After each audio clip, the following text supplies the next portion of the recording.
언제나 정북이. 참 좋다. 네, 수요일은 오늘 한글 날이었죠. 그쵸. 오달진 하루 보냈나요?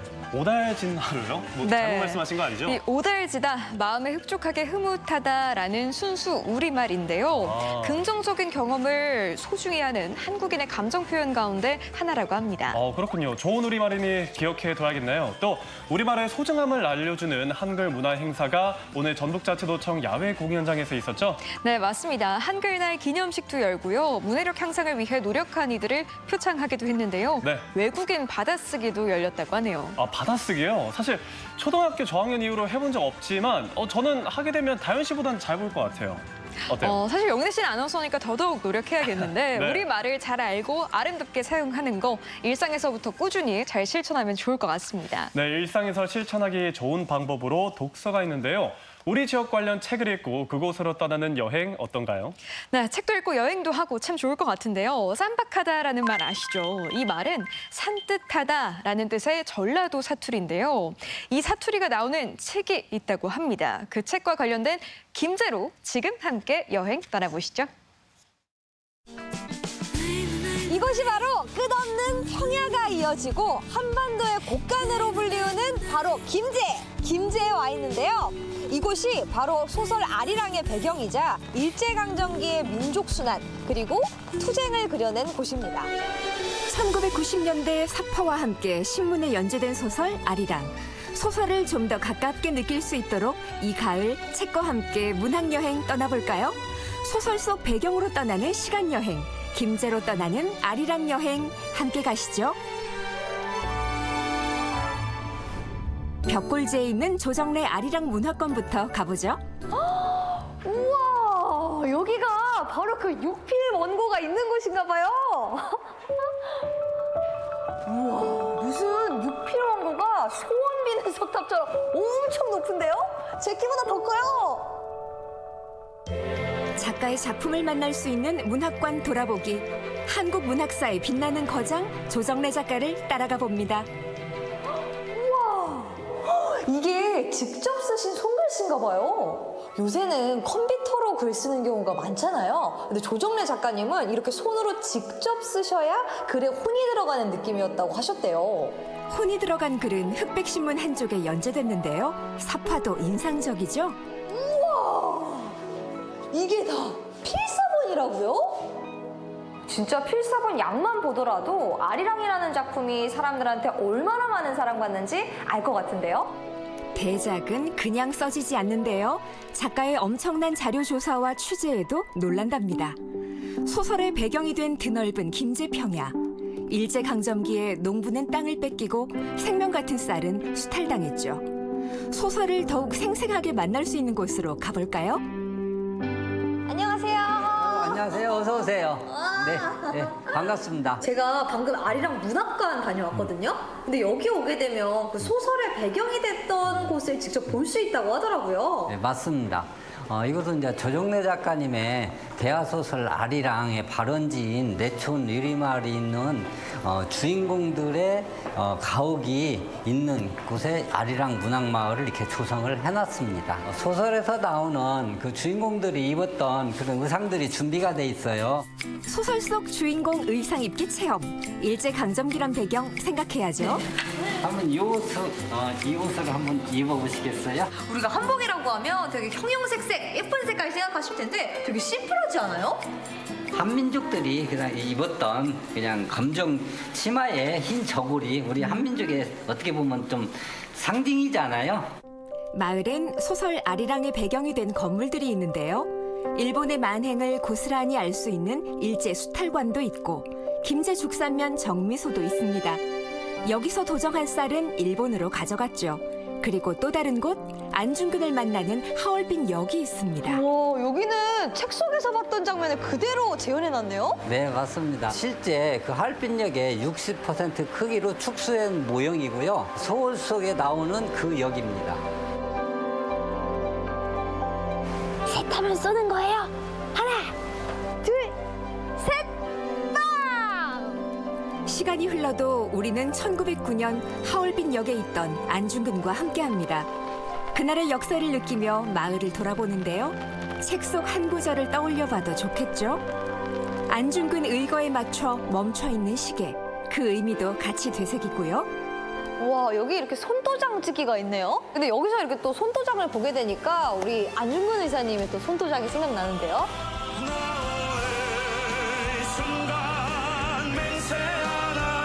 태극기를 그려만 봤는데 이렇게 손도장으로 찍어보니까 감회가 되게 새로운데요? 글 감옥에 갇혀 쓴 소설. 작가는 창작의 고통이 컸지만 우리는 그 안에서 살아 숨쉬는 감동으로 벅차오릅니다. 그리고 문학과 가까워지는 행복도 느끼죠.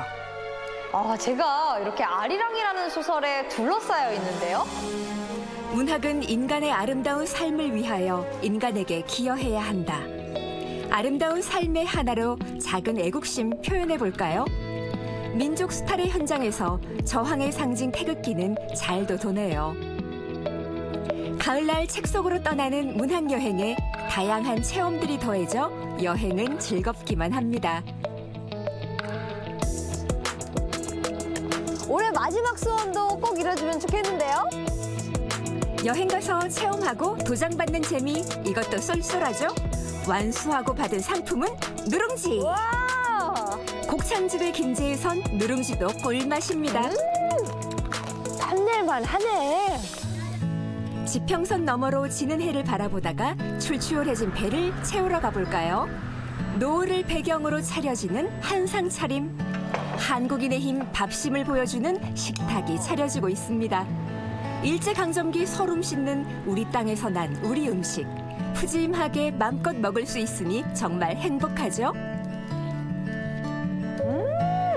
와, 어떻게 이렇게 재료 본연의 맛을 살릴 수 있는 거예요? 저희 음식의 이제 특색은 제철에 나는 신선한 재료의 본연의 맛으로도 충분히 맛있는 맛을 낼 수가 있거든요. 그래서 거기에 크게 중점을 두고 음식을 만들고 있습니다. 영양 삼계탕은 나라 위한 독립군에게 드리고 싶죠? 그리고 고난과 역경을 잘 이겨낸 우리 민중들과도 보약 같은 음식을 함께 나누고 싶습니다. 사장님, 근데 제가 이렇게 메뉴를 가만히 살펴보니까 콩 관련된 요리가 되게 많은 것 같거든요? 네, 맞습니다. 제가 있는 이 고장은요, 우리나라 농콩 생산지 1위 고장이에요. 그래서 콩에 대한 이렇게 특화된 음식들을 계속 메뉴 개발하고 콩으로 만들어진 음식들이 아주 다양하게 맛보실 수 있어요. 밭에서 나는 소고기 한 입, 김제에서 수확한 콩으로 직접 만드는 담백한 두부. 이런 거 요즘 보기 힘든데 정말 건강 밥상이네요. 한 뚝배기 드실래요?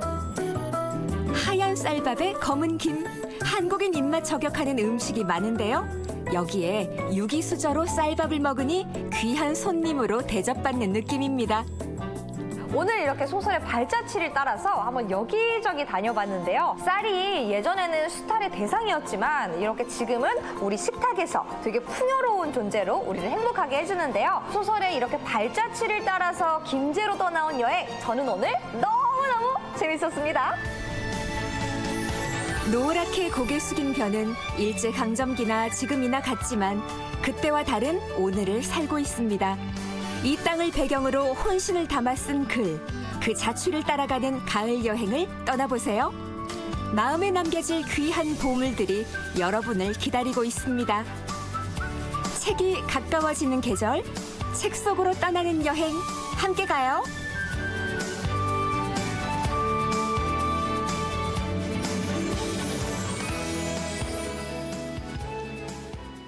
네, 조정래 작가의 육필 원고를 보고 깜짝 놀랐는데요. 네. 요즘엔 사실 원고지에 손수 글로 쓰는 이들이 없잖아요. 그 정성이 참 대단하고 책과 작가에 대해서 더욱더 깊이 있게 아는 계기가 될 것 같아서 이 가을 문학 여행 추천합니다. 네, 도심에서도 문학 여행을 즐길 수 있죠. 이번 주 금요일 오늘 11일부터 13일까지 전주 종합경기장 일원에서 제7회 전주 독서 대전이 열리죠. 네, 작가 강연부터 북마켓, 독서 체험과 팝업 스토어 등 책과 관련된 프로그램들이 70개 넘게 준비됐다고 합니다. 아이들도 어른들도 독서를 놀이처럼 즐기시면 될 것 같습니다. 네, 우리가 매일 쓰는 한글, 이 한글을 공기와 같다고 말씀하신 분이 있습니다. 네, 숨을 쉬는데 꼭 필요한 공기처럼 한글을 알면 어디를 가도 읽을 수 있고 쓸 수 있고 또 볼 수 있어서 한글이 공기라고 표현하셨죠. 네, 부안 성인 문예학교인 발해 청춘학교에 다니는 이둘의 어르신. 네, 한글을 배우고 나서부터 세상이 달라지셨다고 합니다. 어느 내용인지 궁금하시죠? 하굣길 소울푸드에서 지금 만나보시죠. 학교 가고 싶어서 동생들 얻고 문학과 쳤다가 다시 돌아오고 누가 친구들이 보면은 숨고 한글을 배우니까 내 인생이 바뀌었어요. 마음 놓고 공부해서 이제 내가 하고 싶은 것을 이어가고 싶어요. 안녕하세요. 부안군 발해청춘학교 지혜반 54년생 이두래입니다.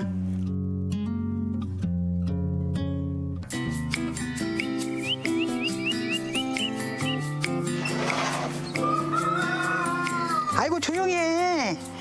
노래 그만 불러. 아이고 날씨가 추워졌어요. 그 더운 날씨가 다 어디로 가버렸는지 모르겠어. 22살에 시집 와서부터 가난이 갖고 일을 해야 먹고 살았어. 밭에 가서 너무 밭에 가서 싹 받고 이러고 아들 하나에 딸 둘인데 애들 다 농사져서 다 갈치고 우리 아저씨 25년 무사고 개인 택시 하루도 안 쉬었어. 명절날도 안 쉬고 애들을 갈치려고 징하게 안 쉬었어. 할만한 게 위안 말기 6개월밖에 못 산대. 이미 때는 늦었었고 돌아가셨어. 18년도 9월달이. 강공소 같은 데 가면 왜 그것만 쓰라고 하면 벌벌 떨리는지 몰라. 남편이 다 이렇게 하라고 가르쳐주고 어이 자네 새끼들 다 가르치면 공부해요. 그런데 그 공부를 못했어. 남편 살았을 때까지 못 오고 돌아가신 게 딸이 하도 권유를 해서 발해청춘학교 한계로 거기 가서 공부하라고. 여기는 배추, 김장 배추 심고 여기는 무시 심고 봐봐요. 이렇게 마늘, 배추 나 잘 쓰죠. 글을 배운 게 보기만 하면 다 아는 게 얼마나 좋아. 좋죠. 나는 행복해요. 행복해요. 나 혼자 좋아서 신이 나.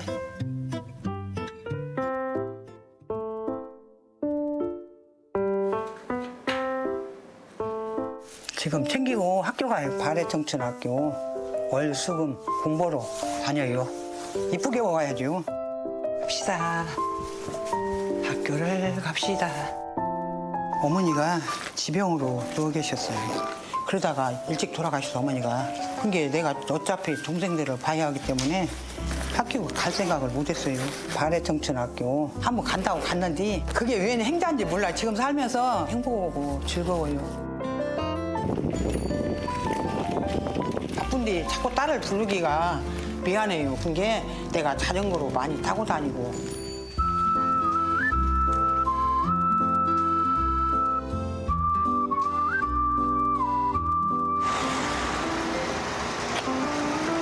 무료 주차장 묵은 게 좋네.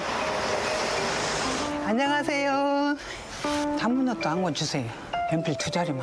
2자리? 네. 내가 열심히 하니까 식구들도 응원해주고 며느리는 더 좋아하고 지금도 열심히 하는데 앞으로도 더 열심히 하려고 생각합니다. 사장님 안녕히 계세요. 다음에 또 올게요. 예.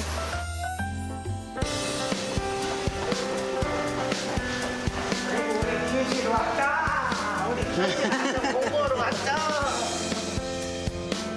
2019년 3월 달부터 다녀가지고 3년 동안 다녀서 졸업장 받고 또 지금까지 계속 3년 동안 또 다니고 있어요. 연세들이 70살에서 80살 그렇게 계시고 내가 지금은 반장하고 있어요. 자, 출석을 부르겠습니다. 강봉도 학생. 예. 네. 이도래 학생. 예. 이 시간에 여러분이 어릴 때 꾸었던 그 꿈을 잘 표현할 수 있도록 써보는 시간을 갖겠습니다. 나는 그냥 이렇게 있다가 이렇게 딱 무슨 생각이 나면 쓰거든요. 시를 꾸준히 써서 상도 받고 그러고 싶습니다. 잘 쓰셨네요. 제 이름 이두래부터 가르쳐 주시고 한글을 배워서 그렇게 해서 내가 고맙다고 편지 썼죠. 아들한테, 아들하고 며느리한테. 어릴 적에 나의 꿈을 친구들한테도 얘기하고 싶은 친구 한번 발표해 볼까요? 제가 할게요. 이두리 학생. 예. 예, 이두리 학생. 자, 만약 걱정 없이 공부를 했다면 하얀 가운을 입은 간호사가 되어 어머니처럼 아프신 환자를 돌보는 나이팅게일이 되어 있을 거야. 학업에 있어서 매우 열정을 가지고 성실하게 학습에 임하고 있습니다. 이후에도 중학과정을 공부하고 싶은 열정을 갖고 있습니다. 동생들 때문에 산업전성기로 또 뛰어들어가고 서울로 또 갔는데 처음에 가더니 엄마를 못 잊어서 맨날 울고 편지를 쓸래야 편지를 쓸 줄 알아야 편지를 주소를 알아야 쓰지. 많이 울었네 어린 나이에. 지금은 내가 나가서 당당히 할 수 있으니까 내 인생 꽃이 활짝 폈어요. 행복이고. 어디 다니려면 간판 같은 걸 몰라가지고 차 타려면 뭐 어디 가는 걸 몰라가지고 어느 부모한테도 편지도 못 쓰고요. 가는 시간도 잘 몰랐고요. 돈 같은 거 찾을 수가 있어서 제일로 좋고. 우리 집 주소도 어디 가서 쓸 수도 있고 택배 같은 거 붙일 때 그런 게 글을 안다는 자체로도 좋아요. 한글은 공기와 같습니다. 왜냐하면 한글부터 배우고 어디 가든지 볼 수 있고 읽을 수 있고 쓸 수 있고 항상 숨 쉴 수 있게 자유롭게 숨 쉴 수 있으니까 그래서 공기같이 생각합니다. 네, 고맙습니다. 공부 잘 생각하세요.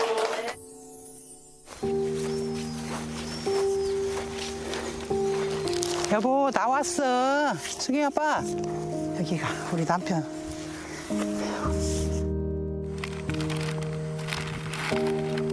당신한테 편지 써갖고 왔네. 편지 읽어주려고. 내가 이렇게 공부해서 글도 잘 읽는다고 말해주려고. 사랑하는 당신께 하늘나라에서 잘하라고 응원하시죠? 여보 한글도 잘 쓰고 잘 읽을 수 있어요. 제일 먼저 당신께 말하고 싶었어요. 고맙고 사랑합니다. 최석진 아내 이두리 올림. 열심히 할게. 지켜봐줘.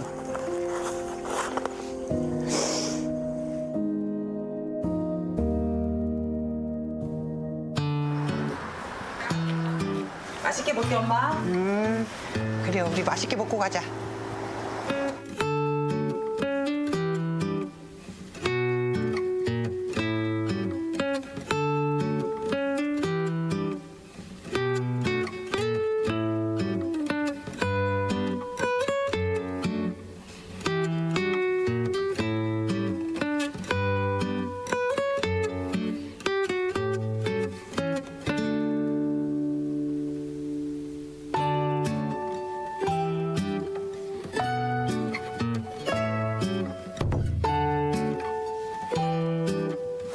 네가 다 보고 먹으라 해야지.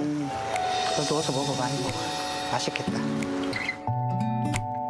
결혼기념일 때도 안 가려고 했는데 가자고 의하고 내가 남편을 모시고 갔죠. 갔는데 진짜 아구찜이 맛있었어요. 그래서 이렇게 맛있게 잘 먹고 우리 남편은 우리 자녀들이 오기만 하면 아구찜 먹으러 가자고 그래갖고 같이 와서 먹고 처음에 할 때부터 댕겼으니 한 30년 됐어요. 여기도. 엄마 한글 배우니까 편지도 쓰고 책도 읽고 신문도 읽고. 내가 항상 너한테 고맙다고요. 내 딸 덕에 내가 이렇게 공부해서 이런 행복을 느끼고 산다 하고. 평생 동안 자식들한테 헌신을 하셔가지고 본인이 하고 싶었던 공부를 못 하시고 여태 계시다가 공부를 해가지고 너무 행복해 하시니까 저도 너무 행복합니다. 나의 소울푸드란 그리움. 아구찜만 보면 남편이 생각나서 이게 그리움이 항상 보고 싶고 맛있는 아구찜 나 혼자 먹어서 미안하고. 맛있게 먹었어요? 맛있다. 오늘은 더 맛있네. 엄마 항상 건강하고 사랑합니다. 나도 우리 딸 사랑해. 행복합시다. 우리 열심히 살자. 네. 지금 늦은 나이를 따고 말고 한번 도전을 해보세요. 열심히 하면 되니까. 건강이 허락할 때까지 해보려고 그래요.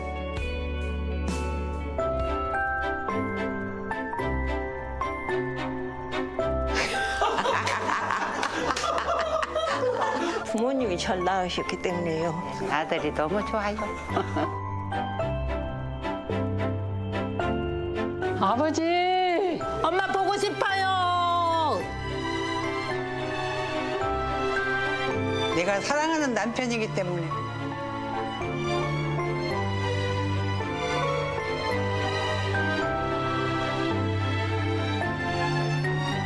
한글 사랑합니다.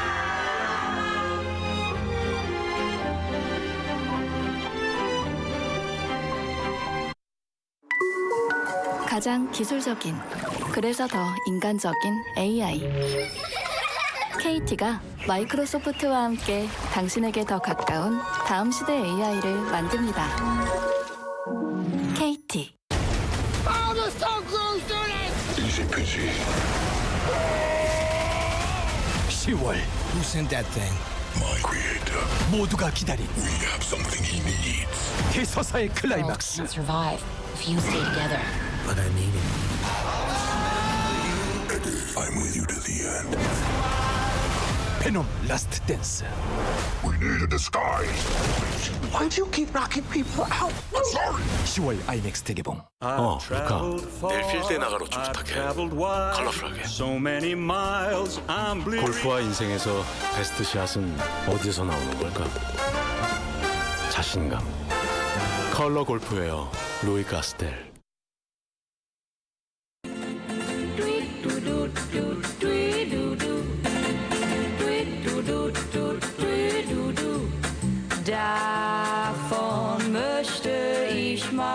네, 오늘 하굣길 소울푸드에서는 부안군 발해 청춘학교에 다니는 이둘의 어르신을 만나봤죠. 네, 오늘 방송을 보셨으면 어르신의 마음을 담아서 표현한 자막들을 직접 읽으시면서 기분이 정말 좋으셨을 것 같아요. 네, 청춘학교에 다니는 분들의 표정이 참 밝던데요. 한글을 배우는 기쁨이 표정에도 드러난 것 같습니다. 맞습니다. 연필을 꾹꾹 눌러서 한글을 쓰셨는데 저는 보면서 그런 생각이 들었어요. 저희 일상에서 정말 당연하게 생각했던 것들이 다른 분들에게는 너무 소중한 것들일 수 있겠구나 이런 생각이 들면서 저 또한 반성하게 됐습니다. 네, 맞습니다. 이렇듯 소중하고 아름다운 글 예쁘게 간직해서 사랑하는 사람들에게 마음을 표현할 때도 한글로 예쁘게 적어야겠다는 생각이 들더라고요. 네, 또 이 이둘의 어르신을 비롯한 발해 청춘학교 학생들을 굉장히 흐뭇하게 바라보시는 분이 계실 것 같아요. 어떤 분이시죠? 바로 세종대왕님이시죠. 오늘 한글날이니까 세종대왕님 이야기 한번 들어볼까요? 네, 이하진의 전라도 이야기 세종대왕 만나러 지금 함께 떠나보시죠.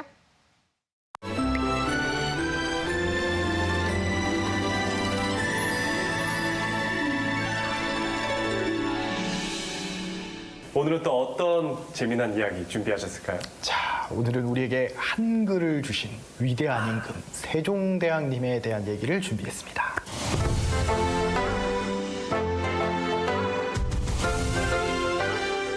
이렇게 세종대왕님은 항상 지갑 속에서 영접을 하고 있는데요. 이 세종대왕님의 업적들에 대해서 말씀드리기 전에 이 세종대왕님의 가족 이야기부터 좀 해볼까 합니다. 세종대왕님은 태종의 몇째 아들이었을까요? 혹시 셋째? 셋째 맞습니다. 네. 기억하시는 거 역시 한국사 시간에 공부 열심히 하셨던 것 같아요. 맞아요. 네, 첫째가 여러분 잘 아시다시피 양녕대군, 둘째가 효령대군, 그리고 셋째가 충녕대군 이도 세종대왕님인데요. 사실 그러니까 셋째 아들이었기 때문에 세종대왕님은 원래 왕이 될 팔자가 아니었죠. 근데 맏아들 양녕대군이 워낙 유별나셔가지고 결국은 왕위를 아다들에게 두를 수 없었던 그런 사정이 있었습니다. 예나 지금이나 비슷했겠네요. 이제. 네, 자식 농사는 마음대로 안 된다고 네. 이게 참 쉽지 않았던 것 같습니다. 네. 그런데 이제 태종 이방원 입장에서 보면 아버지 태조 이성계도 위화도 회군으로 피를 묻히셨고 본인도 두 차례 왕자의 난으로 피를 묻혔기 때문에 이제는 내 아들에게 딱 왕위를 안정적으로 물려주고 싶은 그런 희망이 있었는데 이 양녕대군이 요즘 말로 비행 청소년 같은 뭔가 놀기 좋아하고 사냥 좋아하고 여자 문제도 좀 많이 일으키고 그랬던 거죠. 그런데 우리 이제 셋째 충녕대군은 완전 달랐던 거죠. 떡잎부터 그냥 완전 달랐습니다. 또 세종대왕님이 어렸을 때 책을 그렇게 좋아했다요. 맞습니다. 그런 일화가 되게 유명하죠. 네. 그래서 한 번은 이제 막 아픈데도 책 보고 있으니까 아버지가 걱정이 돼가지고 책을 다 뺏었는데 이 병풍 뒤에 있던 책 한 권을 마르고 닳도록 읽었다. 뭐 이런 일화가 이제 여러분들 잘 들어보셨을 겁니다. 근데 이게 게임기가 아닙니다, 여러분. 만화책이 아닙니다. 정말 어려운 중국 고전 같은 것들을 막 마르고 닳도록 읽던 그런 분이에요. 공부가 취미셨습니다. 아, 그렇군요. 그러니까 한 명은 놀기 좋아하고 한 명은 공부 좋아하고. 근데 그렇게 어릴 때부터 열심히 공부를 했기 때문에 태종이 셋째에게 왕위를 물려준 건가요? 맞습니다. 이 태종의 결단이 있었죠. 그래서 이 세종대왕에게 세자 자리를 준 다음에 불과 2달 만에 세종대왕님은 즉위를 하십니다. 아버지 태종이 양위를 한 거죠. 그러니까 역설적이게도 세종대왕님이 조선시대 여러 임금 중에 가장 준비가 안 된 왕이셨던 거죠. 원래 세자가 되면 엄청나게 많은 교육을 받는데 그런 교육 과정 없이 알아서 자기 주도적으로 모든 것이 준비가 되셨기 때문에 즉위를 하시고도 이제 빠르게 정치를 잘 하실 수 있었던 것 같습니다. 더더욱 대단하구나 이런 생각이 드는데 또 한편으로 생각하면 태종의 결단력이 아니었으면 그렇죠. 지금 한글이 없었을 수 있겠네요. 맞습니다. 근데 이 세종대왕님의 최대 업적 중에 하나인 한글 창제 이게 우리 실록에는 디테일한 과정이 나오지 않습니다.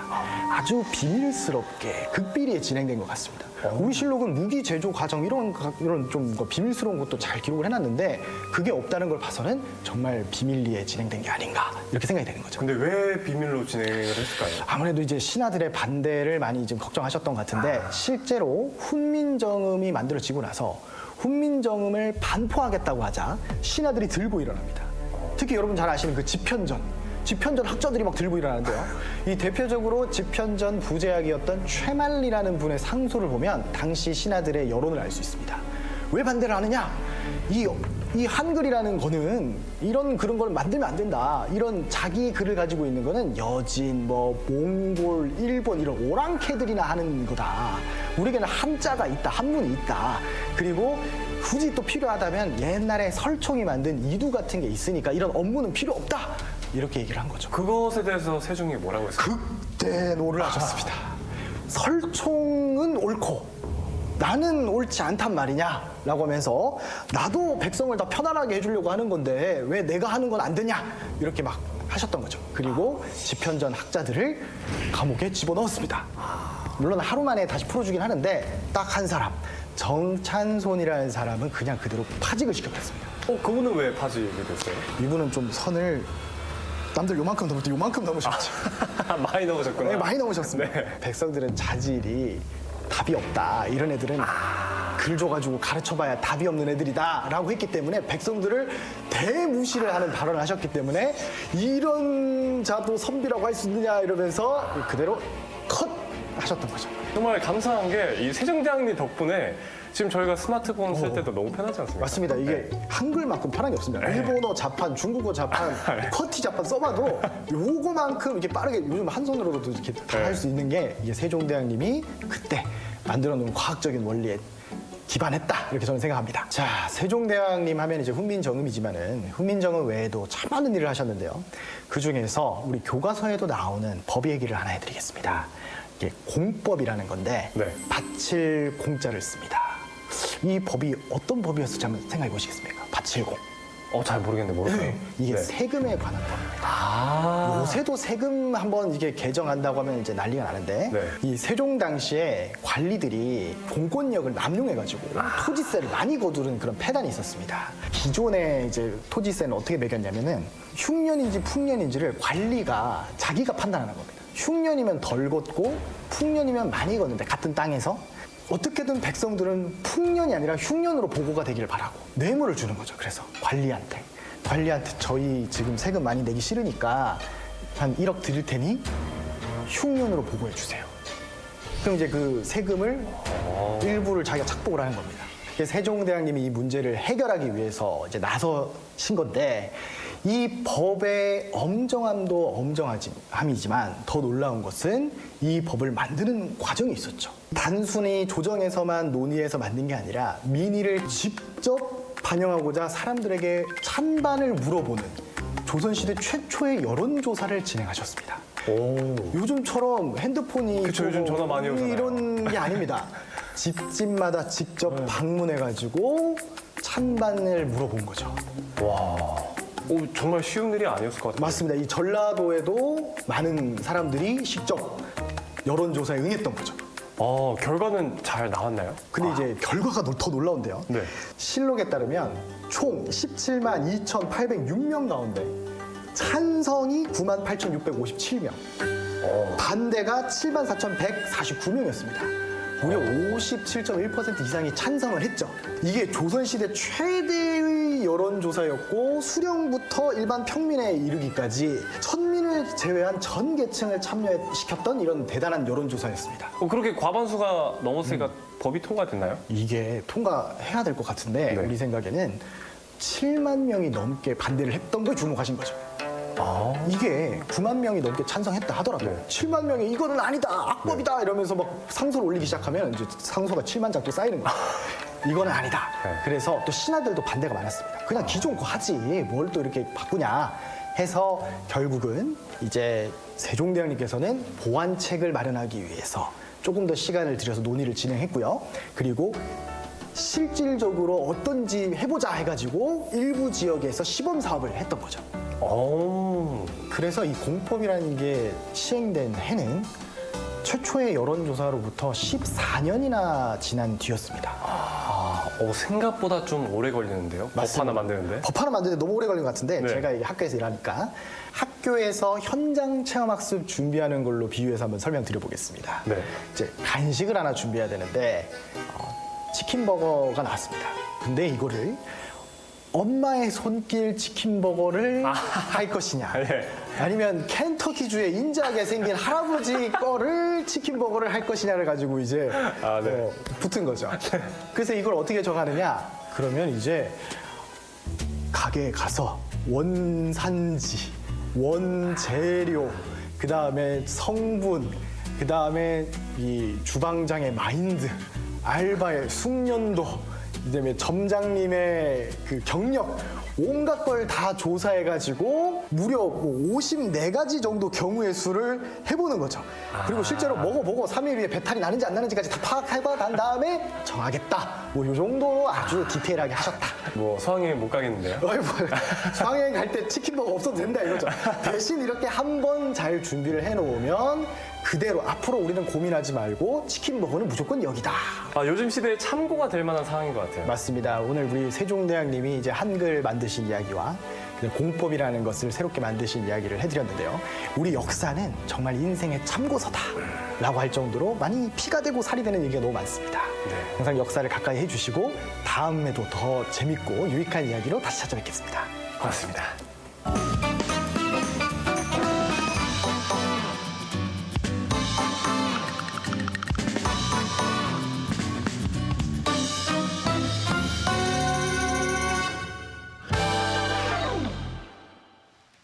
네, 세종대왕의 이야기를 들으면서 정말 백성을 사랑하는 마음이 지극하다는 것을 다시 한번 느꼈습니다. 네, 사랑하는 마음으로 백성들에게 이렇게 글을 새롭게 창제하신 분은 전 세계 통틀어서 유일한 왕이지 않을까 싶네요. 네, 후민정음 해례본을 보면 한글을 어떻게 창제했는지 그 창제 원리가 나와 있는데요. 네. 정말 과학적이고 창의적입니다. 네, 또 옆나라 중국에서 이 비빔밥이나 한복을 본인들 문화유산으로 등재하고 있는데 이 한글만은 절대 빼앗을 수 없을 것입니다. 네, 나란 말씀이 등기게 달아 서로 삼았디 아니할세. 이 나라의 말이 중국과 달라 서로 통하지 않아서 우리 말을 한글을 만들었다고 하잖아요. 네. 아예 이 글은 너희의 글과 다르다. 이렇듯 못 박아놔서 다행입니다. 맞습니다.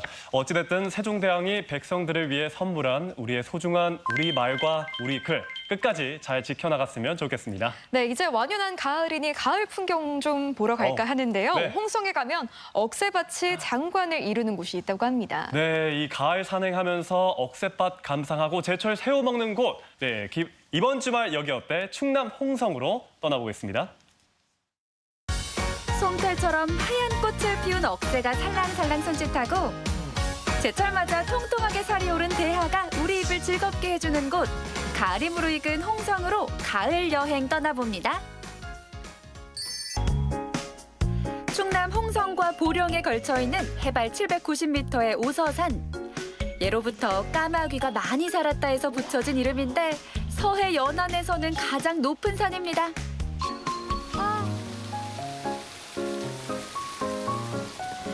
한결 가벼워진 발걸음으로 짙은 숲 터널을 지나고 나면 어느새 정상이 눈앞에 다가옵니다. 저기도 보이는 것 같아요, 살랑살랑. 예. 드디어 기다리고 기다리던 오서산 억새가 눈앞에 펼쳐집니다.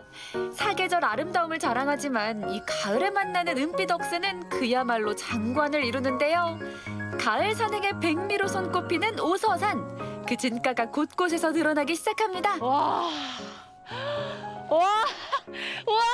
저 살면서 이렇게 멋있는 경관은 처음 봐요. 그냥 장관이에요, 장관. 구부 능선부터 산 정상까지 3km가량 이어지는 오서산 억새. 단풍보다 앞서 찾아와 가을의 정취를 만끽하게 해주는데요. 하지만 감탄하기엔 아직 이릅니다.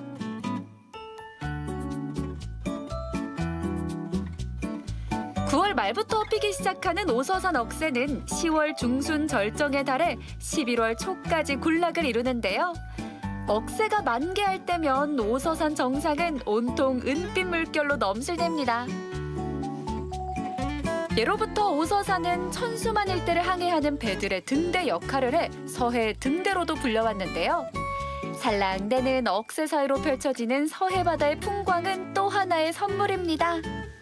홍성뿐만이 아니라 서해안 전체가 다 보이는 거죠? 예. 저쪽 앞에 제가 천수만 아닙니까? 천수만. 한들한들 억새와 탁 트인 서해 바다가 길동무가 돼주는 오서산. 하염없이 걷고 싶어지는 최고의 가을산입니다. 가까이서 보니까 솜털같이 너무 예쁜데 왜 이렇게 부드러워요? 그게 바로 오서산 억새꽃의 특징이에요. 키가 작고 아주 바람에도 강하고 아주 부드러워요.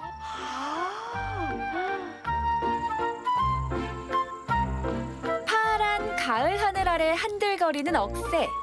그저 바라보는 것만으로도 황홀한데요. 이런 가을의 멋을 잊지 못해서일까요? 올해도 많은 이들이 오서산을 찾고 있습니다. 연두색의 논밭과 초록색의 산, 그리고 푸른색의 바다, 거기다가요 억새 끝내줍니다.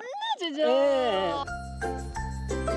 길게 이어진 억새 능선을 따라 가을이 내려앉은 오서산 정상.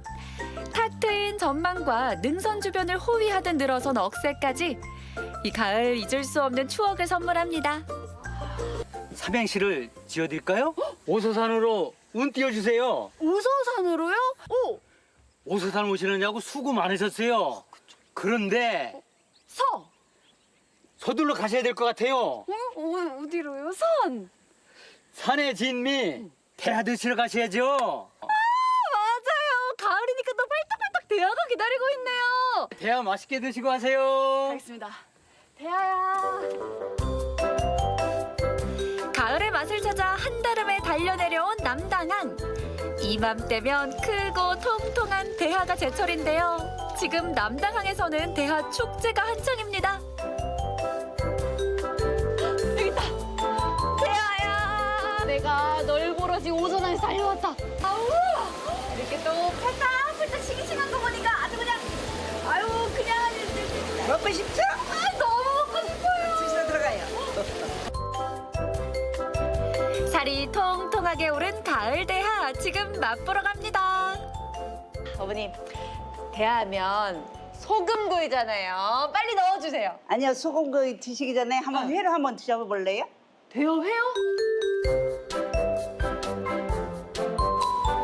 살이 탱글탱글하죠. 와, 저 투명한 거예요. 머리와 껍질을 벗겨내도 이렇게나 살이 통통한데요. 사장님의 자부심이 가득 담긴 대하회. 과연 그 맛은 어떨까요? 탱글탱글함을 넘어서서 쫀득쫀득해요.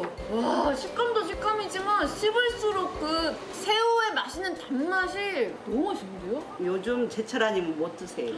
이맘때만 또 먹을 수 있는 거구나. 네네. 나 몰라. 어떡해! 우와. 이 뚜껑을 열 것 같아요. 그죠? 힘이 장사예요, 장사. 대봉박.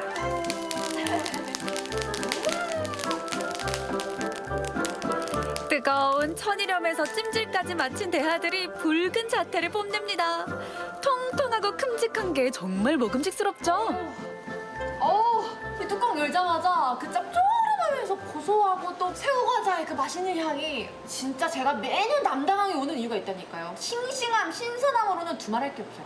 바다에는 뻘이 좋아야 돼요. 근데 남당이 대하는 뻘도 좋고 먹을 것도 풍부해가지고 잘 자라고 양식도 남당에서 한 양식이 헐 맛있어요. 서해 건강한 뻘에서 자란 대하 소금구이. 과연 그 맛은요? 와, 진짜 먹을 것도 많고 실하고 엄청 촉촉하고 진짜 맛있다. 제가 이제껏 먹었던 대하 중에 제일 맛있어요. 축제만 해도 30년, 역사가 이게 40년이 넘어요, 남당이. 근데 유독 올해가 더 진짜 잘 큰 맛있네요. 것 같아요. 여러분 들으셨죠? 진짜 올해 안 오시면 후회하실 거예요. 작년에 못 왔다, 재작년에 못 왔다. 올해도 그냥 집 근처에서 먹어야지. 아니 무조건 남당으로 오셔야 돼요. 달라요. 자, 이번엔 대하 본연의 맛을 즐길 수 있는 대하찜입니다. 보기에도 속이 꽉, 존재만으로도 시선을 압도하는 비주얼입니다. 어찌나 큰지 한 입에 다 먹기도 어려울 정도입니다. 얘는 촉촉, 얘는 촉촉 플러스 쫄깃. 회의 그 쫀득쫀득했던 그 식감까지 나고 씹으면 씹을수록 이 찜은 그 새우 본연의 향이 입가에 싹 퍼지는 게 담백한 맛이 너무 좋아요. 이번엔 간장게장도 울고 갔다는 남당항의 밥도둑 대하장입니다. 갓 지은 밥에 통통한 대하장 올려 한 입에 넣으면 얼마나 맛있게요.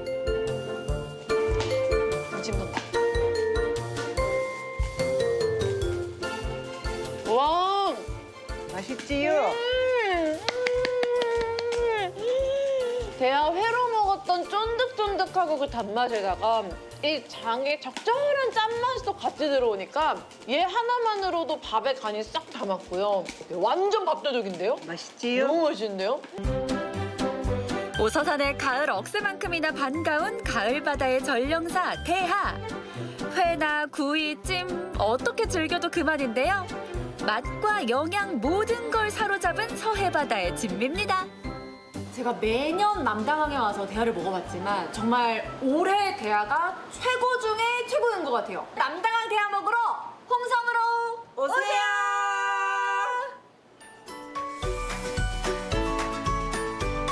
길었던 여름 더위가 물러나고 우리 곁에 가을이 성큼 다가왔습니다. 드넓은 서해 바다와 바람에 일렁이는 억새의 물결. 고소하면서 달달한 대하가 우리를 기다리고 있습니다. 가을이 무르익은 홍성으로 제철 여행 떠나보시면 어떨까요?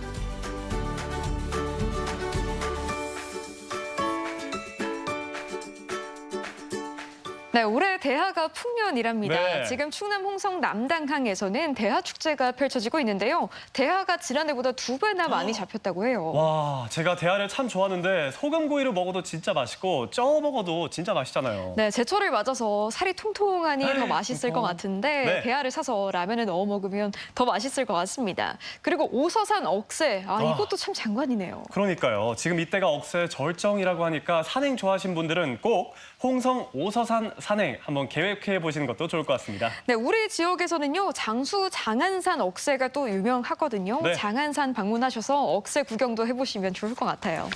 다현 씨 혹시 네. 손글씨 잘 쓰는 편이세요? 저는 뭐 마음이 선한 만큼 글씨도 선한 편이에요. 네. 이거 좀 확인해봐야 될 것 같은데, 네, 사람이 쓰는 손글씨마다 자기만의 개성이 드러나잖아요.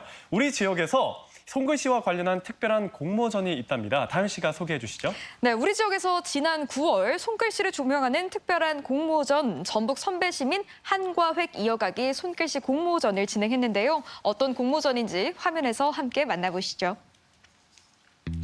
한과획 공모전은 만 65세 이상의 어르신을 대상으로 한 대회입니다. 접수된 손글씨 중 우수한 글씨를 선정해서 시상을 진행할 뿐만 아니라 디지털 폰트로 제작해서 활용됩니다. 고령화 사회는 피할 수 없고 피해서도 안 되는 우리가 마주해야 할 사회의 모습입니다. 그래서 저희는 그분들의 이야기를 기록하고 그분들의 삶이 담긴 글씨체를 디지털 폰트로 남겨 영원히 기록하고 영상으로 남기고자 9월 27일에는 시상식을 진행했는데요. 폰트 제작을 넘어서 손글씨 전시회와 에세이 공모전 등 손글씨를 기반으로 다양한 활동을 진행할 예정입니다. 장려상엔 최점순 어르신, 최우수상에 황명기 어르신, 대상에는 박찬숙 어르신께서 수상했습니다. 글씨를 쓴다는 거는 자기 마음을 전달하기도 하고 또 안정을 주기도 하고 평화를 주고 그러는 거다. 아름답기만 한 미소로 영원한 이름으로 시들지 않는 의미와 지지 않는 추억 묻히지 않을 인연으로 사랑으로 이 가슴에 아로새겨 달랐지만 준비 안 된 기쁨으로 내 앞에 설 수밖에 없는 나는 또 눈물꽃 피우고 만다. 전북 선배시민 한가 회로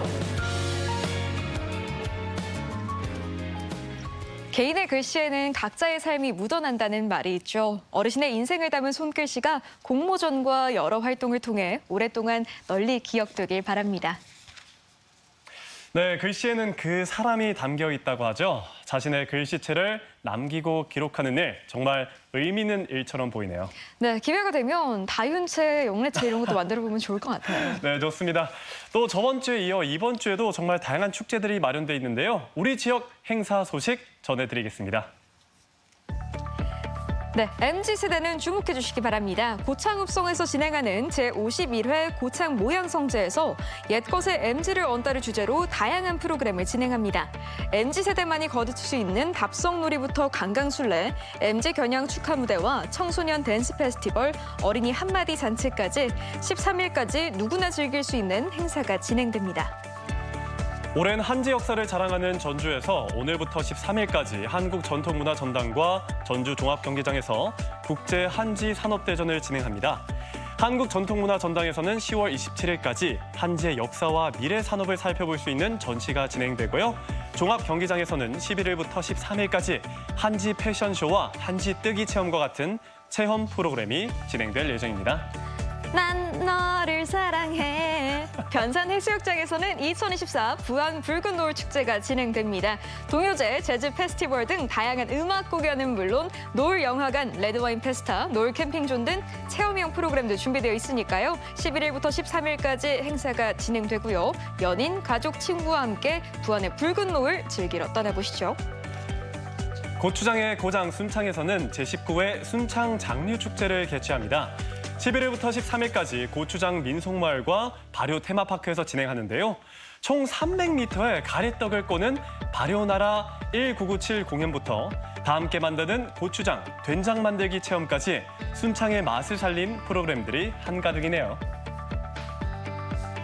네, 오늘 전북이 참 좋다에서는요. 김재로 작가와 작품을 찾아 여행도 가보고요. 한글을 배우는 어르신의 행복한 일상도 들여다봤습니다. 네, 그리고 세종대왕의 이야기, 그리고 자기만의 글씨체를 만들어 공모하는 기록도 살펴봤고요. 또 제철 맞은 억새와 대하도 만나봤습니다. 네, 아침 저녁으로 쌀쌀한 날씨가 이어지고 있습니다. 건강 유의하시고요. 독감 예방 접종도 순차적으로 실시되고 있으니까 관심 갖고 미리미리 챙겨보시면 좋을 것 같아요.